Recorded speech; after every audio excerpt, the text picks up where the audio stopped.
job. Yeah. Mistake. Welcome to PTI, boys and girls. Wilbon has the day off, so I'm joined by our great friend, the host of the podcast, Pablo Torre Finds Out, Mr. Pablo Torre. That's nice. Nice ovation. And we begin today with the World Cup, Pablo. The semifinals are set.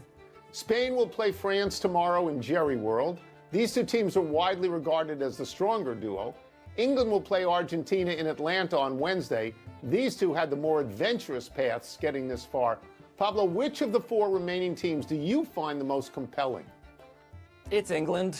It's England because it's been 60 years. It's been 60 years, Tony, since the World Cup was won by a nation that fancied itself the cradle of football in some regard.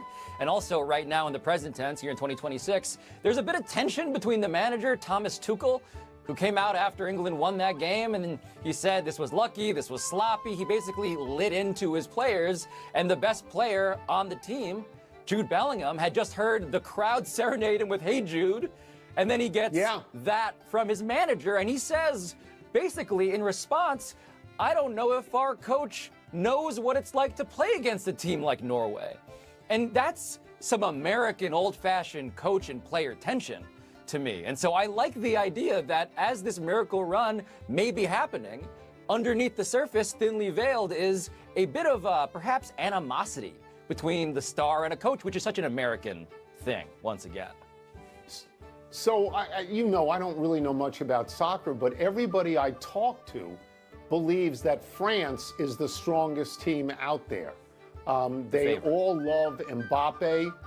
And they think that France has had the most dominating run so far. In terms of goal differential, in the group event, France had 13 goals and gave up 2, and now in the knockout round, they have 6 goals and they haven't given up any. Spain has given up 1 fewer goal, but Spain has 11 goals and France has 19. I agree with you, though, about England. I think England has had the greatest single win in the entire World Cup. They go into altitude in Mexico at a stadium where Mexico had played 89 games and had only lost twice, and England beats them and I believe gets 3 goals against them, and then England comes out of that, goes to sea level, I think in Miami, and beats Norway. Norway goes up 1-0. England scores the next 2 goals. As you said, Jude Bellingham, he got both goals for England, and he got serenaded. And what's great about that is an English crowd singing an English Beatles song to that guy. This is not "Take Me Home, Country Roads, West Virginia." These are the Beatles. These are the Beatles for an English team. I would say, though, as a newspaper guy, the greatest story so far is Messi, because he could be at 39, still the best player in the world. So I would be okay if he won, but you and others have talked about this recently, that it seems sort of not fair the way they got past Egypt. It seemed like maybe that was a boat race, that wasn't a legitimate thing. I don't know. So, well, and I will say, as the magazine reporter, I mean, you're the columnist, I used to embed with these fan bases at the World Cup when I covered it in 2014 in Brazil. The English fans are this beautiful mix of self-defeatism, but also self-awareness around how futile all of it is. And they are so thirsty for this thing to finally come home. And so if they do it, the idea of a bunch of guys wearing night costumes, serenading people with Oasis and the Beatles and feeling joy as their skin is sunburned from Miami, I just find that amazing on every possible visual level. But there's an even bigger World Cup story I think we should discuss here.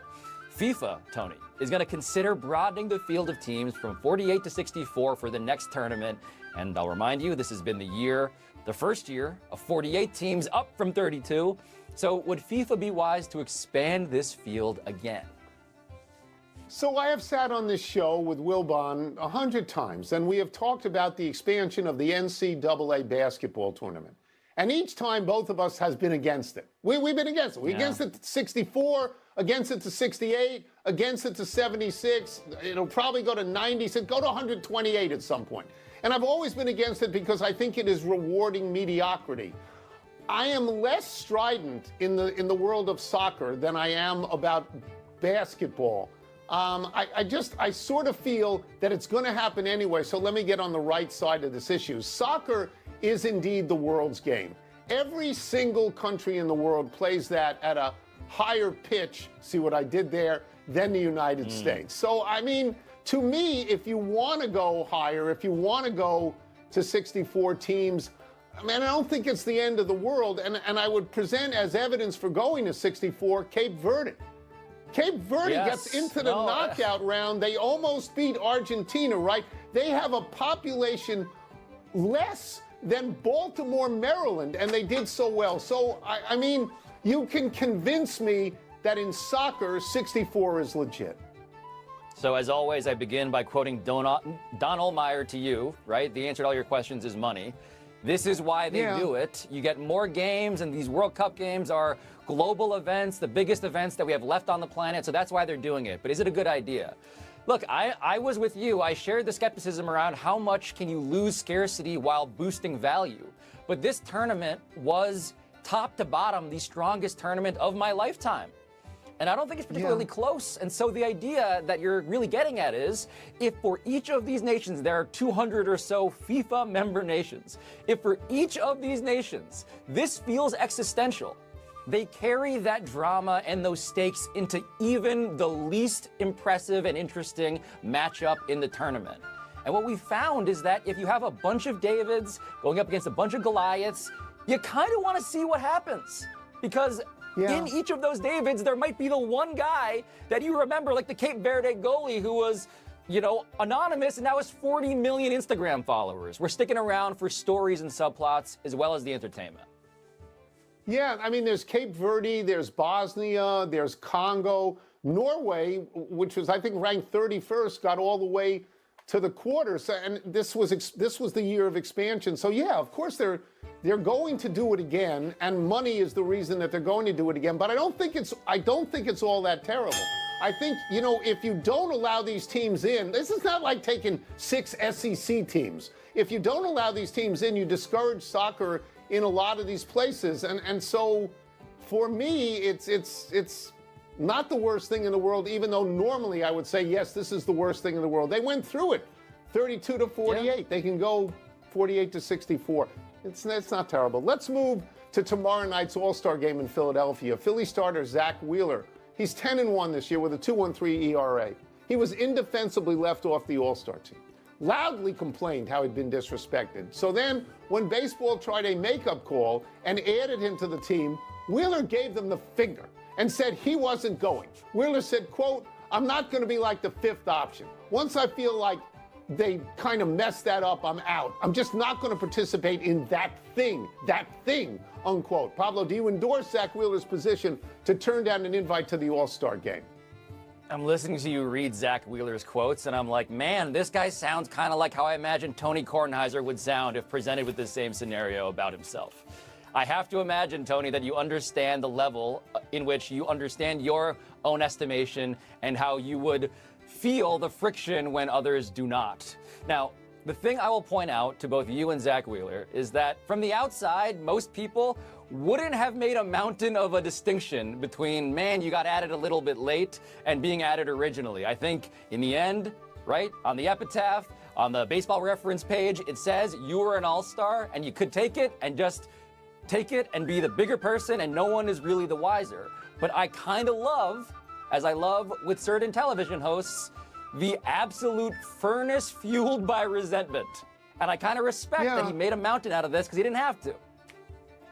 So, yeah, I do identify with him in that regard. I mean, I get why he feels this way. Baseball has completely hosed him. He's 10-1, a 2.13 ERA. He has started 15 games for the Phillies. The Phillies have won 14 of those games. He's had 34 strikeouts in his last 3 games. If you look at who's starting the game, it is his teammate, Christopher Sanchez, and deservedly so, because Christopher Sanchez went 50 2/3 innings earlier this year, did not allow an earned run, but his numbers are 11-4 and 2.42 or 2.62. So Wheeler has better numbers. And that's why he told baseball to shove it. And here I'm going to surprise you a little bit, because I think he's making a mistake. And the reason I think he's making a mistake is one thing. The game's in Philadelphia. He plays for the Phillies. This is his team. This is his park. These are his fans. go there and feel the embrace of the fans. If you want to rail about this, you can rail about it. But indeed, they're offering you this kind of an apology. And I honestly think he should take it, Pablo. I think he can't pitch anyway. He pitched yesterday. People that pitch on Sunday are not allowed to pitch in the Tuesday game. So Correct. It's just ceremonial. It's him and somebody like Tarek Skubal would fall in that category. It's just ceremonial. So get out there, doff your cap, and bathe in the embrace of your fans. I think he's cutting off his nose to spite his face. I do. You know, I am surprised at first by you saying that, and then I realized the Tony Kornheiser corollary, which is you have to appreciate the value of working from home, as you are right now. So I get it. It's fair. It's fair to point out. Yeah, that's what this show is all about. Wilbon's 3 homes and my 1.5. Let's take a break. But coming up, who should be happier with their heater? The Red Sox or the Yankees? And which was the more intriguing fight? The one in which Conor McGregor buckled, or the one pitting Bam Adebayo against Tyler Hero? I write all these notes, and then I forget everything that I've ever said. You know, the thing I wanted to say earlier was let's wait for a 16 to beat a 1 in soccer. When UMBC beats France, you call me. You let me know about that.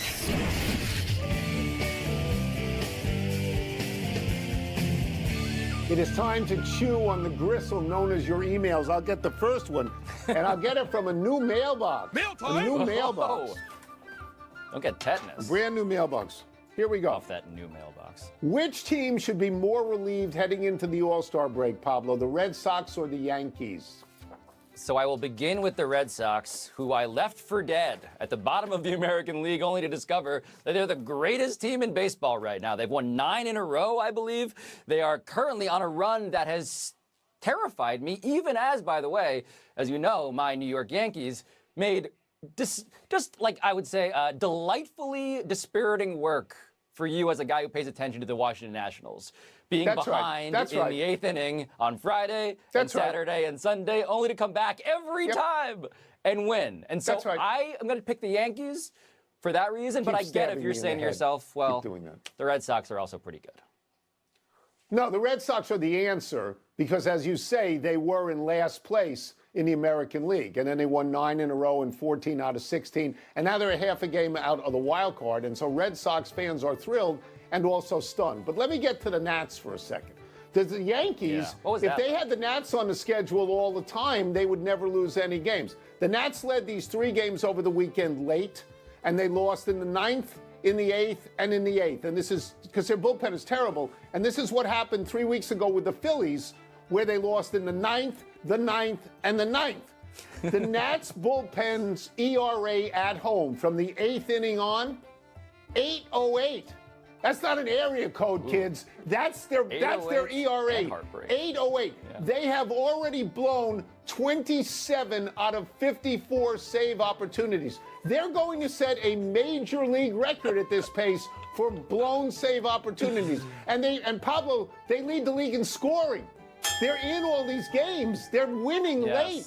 And their bullpen stinks. God, it stinks. Asphyxiation purple. That's the theme. Yeah. More intriguing recent fight, McGregor-Holloway or Hero Adebayo? Okay, so Hero Adebayo is an internet thing. I'll explain it to you because I don't think you're on the internet ever. Tyler Hero had like a secret second account in which he was criticizing Bam Adebayo. Bam Adebayo apparently discovered it, validated its existence by the fact that he threw a punch, apparently, at an AAU event. At Tyler Hero. Of course, Tyler Hero no longer on the team. That feels both new and different and also the same if you follow the NBA. We've kind of seen versions of that before. Jordan Poole, Draymond Green. I'm not so moved by it. But the Conor McGregor thing, I say that because that is an instance in which he has about, you measure his performance in seconds before his leg gives out, and you're thinking to yourself, was everything even on the level here? That is an event that makes me wonder about the integrity of everything, and not because I have any evidence, just because it seems insane to me that this happened immediately after so much hype, which many people were betting on the guy, and so you're left wondering, what is the story here? And I continue to wonder that.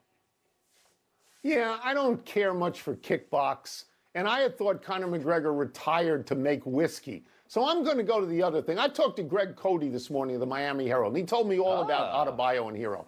They had played together on the Miami Heat for 7 years. They're very popular in the city of Miami. And as you say, reportedly, Hero, after the trade for Giannis Antetokounmpo, was direct messaging, I'm not sure I have that term right, with some alleged fan, and he pointed out the inadequacies of Adebayo's shooting and sometimes his defense. And Adebayo learned all about this, and at a summer league game, and Adebayo says hello by punching him in the head. Okay, punched him in the head. It's like, hey, how you doing? Haven't seen you in a long time. I'm gonna punch you in the head a couple of times. Now, I would love to side with Tyler Hero, but I can't, because he's the antagonist in this, or the protagonist in this. He started the whole thing. I think Adebayo behaved terribly, but it's hard to blame him given what had gone on. Enough of your email. Let's take one last break, but still to come, Jannik Sinner comes back to win Wimbledon.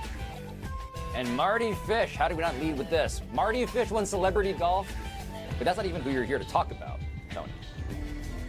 No, I want to talk about other people in the celebrity golf. That's how you say hello to an old friend. You punch him in the face. I mean, he couldn't have seen that coming, right? He couldn't have. Well, he said, well, maybe he's angry at me. He's not going to punch me in the face. Boom. The next time. Lights out. See ya. Yeah. Oh, he'll be ready the next time. He'll be ready. Hopefully. He'll have on a catcher's. Happy time, people. Happy 70th birthday, Michael Spinks. Michael is the younger brother of Leon Spinks, giving them that rare household where two kids grew up to be Olympic gold medalists and heavyweight champion of the world. Michael Spinks was first light heavyweight champ and then heavyweight champ, building a 31-0 record. But his career reached its denouement when Spinks was knocked out by Mike Tyson in just 1 minute, 31 seconds of the first round. I was there in Atlantic City. Spinks appeared uneasy in the corner, almost like he didn't want to come out. Tyson was all fury then, one of the most fearsome boxers ever. Spinks really never had a chance, and you know what? He never fought again. And Spinks was legit. He had beaten Larry Holmes twice, I believe, had beaten Jerry Cooney, and so the force that Tyson was to end that man's career is extraordinary in retrospect. That was Tyson as a young man, yes. Happy anniversary, American League All-Stars. On this day, 55 years ago, Johnny Bench, Henry Aaron, Roberto Clemente, Reggie Jackson, Frank Robinson, and Harmon Killebrew all hit home runs in the Major League All-Star game at Tiger Stadium. There were 22 future Hall of Famers, a jaw-dropping number in that game that the American League won 6-4. And Bench said, quote, "It wasn't a game, it was the world." In 1971, the fans and managers picked all the guys who they were sure to be in the Hall of Fame, unquote. The top highlight was Reggie Jackson crushing a Doc Ellis pitch off the power generator on the right field roof. That's 520 feet from home plate. I am going to make the third Doc Ellis reference of this show, I think, by pointing out that I thought that Doc Ellis' career highlight was him throwing a no-hitter on LSD, but I've learned a lot today, and I should work some other things into that repertoire, I suppose. You could write a book about Doc Ellis. I would read it. Happy Trails Wimbledon. Linda Noskova needed 3 sets to take the title on the women's side over our fellow Czech, Karolina Muchova. And on the men's side, Jannik Sinner had won 14 straight sets against Alexander Zverev, but fell in the first before bouncing back to win the next 3. Sinner now has 5 Grand Slam titles, which sounds like a lot until you realize Carlos Alcaraz has 7, even though he's missed the last 2 due to a wrist injury. No word yet as to whether Alcaraz will make it back to challenge Sinner at the U.S. Open, which starts in 6 weeks. Yeah, Sinner needed this one. If he didn't win this one, it would have been a letdown because of Alcaraz's absence. I also love that Djokovic, by the way, on the way out was like, I think you guys are underestimating how good I've been, which is also maybe fair, although it's also not the best person to give that message to the public, you know, the guy who's saying that about himself. So let's go to the big finish. Frank Vogel joining Steve Kerr's coaching staff as associate head coach. Is that significant? He's a human tea leaf. He coached LeBron to a title with the Lakers. So, yes. Former tennis player Marty Fish won his 3rd celebrity golf tournament. Are you impressed? All right, friends of PTI in that tournament. Taylor Twellman, 8th. Nate Bargatze, 24th. Jay Billis, T48. Steve Young, 55th. Charles Barkley, 69th. Rich Eisen, 88th. Victor Wembanyama signed a max deal for 25% of the cap instead of a supermax of 30%. What does that mean? It means Jalen Brunson is making people take less money, and I might have more work to do as an investigator. Hey-Ron Yu won the Evian for her second straight major. Is that a big deal? She's only won 2 tournaments. They're both majors. She won in the playoff. She threw a 60 in the 3rd round. 60. Home run tonight. Home run derby. Who you got, Pablo? Give me Ben Rice. Give me the guy who hit a triple against your Nats. Give me the guy with the last name that has the same name as my favorite carbohydrate. Are you insane? You're not picking Schwarber? He's a coiled snake out there. We're out of time. Try to do better the next time. I'm Tony Kornheiser. And I'm Pablo Torre. Pablo Torre finds out is the show where I look into stuff. And now, here's Sports Center.